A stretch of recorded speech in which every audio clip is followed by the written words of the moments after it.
दोस्तों, आज हम सुनेंगे महात्मा गांधी की आत्मकथा का भाग 2 और अध्याय 13, जिसका शीर्षक है कुलीपन का अनुभव। ट्रांसवाल और ऑरेंज फ्री स्टेट के हिंदुस्तानियों की स्थिति का पूरा चित्र देने का यह स्थान नहीं है।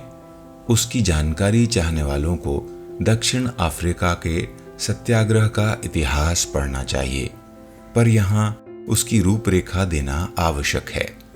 ऑरेंज फ्री स्टेट में तो एक कानून बनाकर सन 1888 में या उससे पहले हिंदुस्तानियों के सब हक छीन लिए गए थे।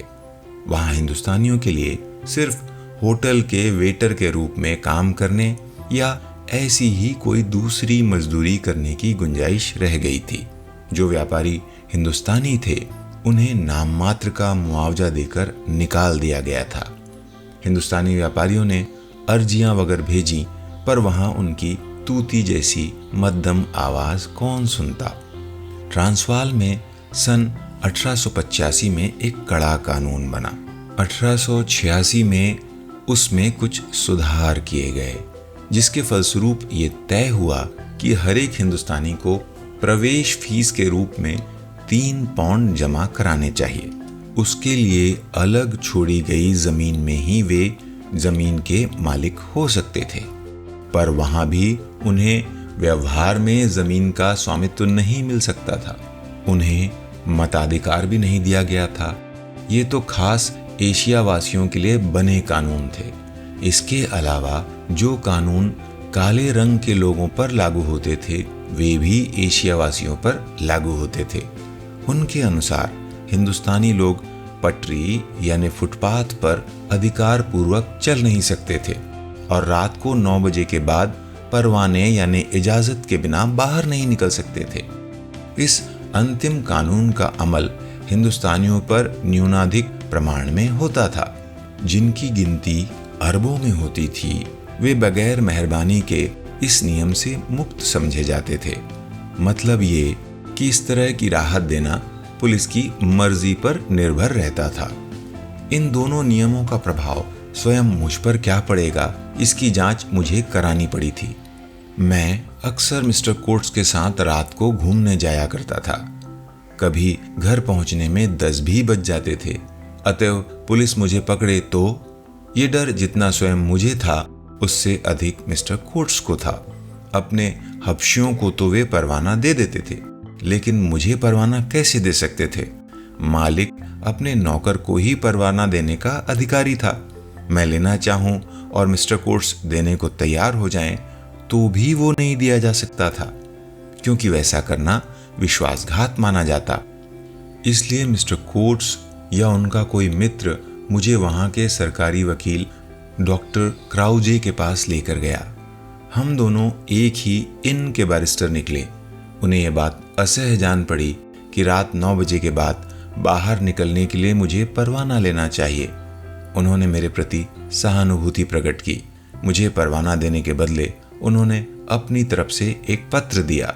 उसका आशय यह था कि मैं चाहे जिस समय जहां चाहे जाऊं, पुलिस को उसमें दखल नहीं देना चाहिए। मैं इस पत्र को हमेशा अपने साथ रखकर घूमने निकलता था। कभी उसका उपयोग नहीं करना पड़ा, लेकिन इसे तो केवल संयोग ही समझना चाहिए। डॉक्टर क्राउजे ने मुझे अपने घर आने का निमंत्रण दिया। मैं ये कह सकता हूँ कि हमारे बीच मित्रता हो गई थी। मैं कभी कभी उनके यहाँ जाने लगा। उनके द्वारा उनके अधिक प्रसिद्ध भाई के साथ मेरी पहचान हुई। वे जोहान्सबर्ग में पब्लिक प्रोसिक्यूटर नियुक्त हुए थे। उन पर बोअर युद्ध के समय अंग्रेज अधिकारी का खून करने का षड्यंत्र रचने के लिए मुकदमा भी चला था। उन्हें 7 साल के कारावास की सजा मिली थी। बेंचरों ने उनकी सनद भी छीन ली थी। लड़ाई समाप्त होने पर डॉक्टर क्राउजे जेल से छूटे, सम्मान पूर्वक ट्रांसवाल की अदालत में फिर से प्रविष्ट हुए और अपने धंधे में लगे। बाद में ये संबंध मेरे लिए सार्वजनिक कामों में उपयोगी सिद्ध हुए थे और मेरे कई सार्वजनिक काम इनके कारण आसान हो गए थे। पटरी पर चलने का प्रश्न मेरे लिए कुछ गंभीर परिणाम वाला सिद्ध हुआ। मैं हमेशा प्रेसिडेंट स्ट्रीट के रास्ते एक खुले मैदान में घूमने जाया करता था। इस मोहल्ले में प्रेसिडेंट क्रूगर का घर था। ये घर सब तरह के आडंबरों से रहित था। इसके चारों ओर कोई अहाता भी नहीं था। आसपास के दूसरे घरों में और इसमें कोई फर्क नहीं मालूम होता था। प्रिटोरिया के कई लखपतियों के घर इसकी तुलना में बहुत बड़े, शानदार और अहाते वाले थे। प्रेसिडेंट की सादगी प्रसिद्ध थी। घर के सामने पहरा देने वाला संतरी को देखकर ही पता चलता था कि ये किसी अधिकारी का घर है। मैं प्रायः हमेशा ही इस सिपाही के बिल्कुल पास से होकर निकलता था, पर वो मुझे कुछ नहीं कहता था। सिपाही समय समय पर बदला करते थे। एक बार एक सिपाही ने बिना चेताए, बिना पटरी पर से उतर जाने को कहे मुझे धक्का मारा, लात मारी और नीचे उतार दिया। मैं तो गहरे सोच में पड़ गया। लात मारने का कारण पूछने से पहले ही मिस्टर कोट्स ने, जो उसी समय घोड़े पर सवार होकर उधर से गुजर रहे थे, मुझे पुकारा और कहा, गांधी, मैंने सब देखा है। आप मुकदमा चलाना चाहें तो मैं गवाही दूंगा। मुझे इस बात का बहुत खेद है कि आप पर इस तरह हमला किया गया। मैंने कहा, इसमें खेद का कोई कारण नहीं। सिपाही बेचारा क्या जाने, उसके लिए तो काले काले सब एक से ही हैं। वह हबशियों को इसी तरह पटरी पर से उतारता होगा, इसीलिए उसने मुझे धक्का मारा। मैंने तो नियम ही बना लिया है कि मुझ पर जो बीतेगी उसके लिए मैं अदालत नहीं जाऊंगा, इसलिए मुझे मुकदमा नहीं चलाना है। यह तो आपने अपने स्वभाव के अनुरूप ही बात कही है, पर आप इस पर फिर से सोचिए। ऐसे आदमी को कुछ सबक तो देना ही चाहिए। इतना कहकर उन्होंने उस सिपाही से बात की और उसे उलाहना दिया। मैं सारी बात तो समझ नहीं सका। सिपाही डच था और उसके साथ उनकी बातें डच भाषा में हुई। सिपाही ने मुझसे माफ़ी मांगी। मैं तो उसे पहले ही माफ़ कर चुका था, लेकिन उस दिन मैंने वह रास्ता छोड़ दिया। दूसरे सिपाहियों को इस घटना का क्या पता होगा। मैं खुद होकर फिर लात किस लिए खाऊं, इसलिए मैंने घूमने जाने के लिए दूसरा रास्ता पसंद कर लिया।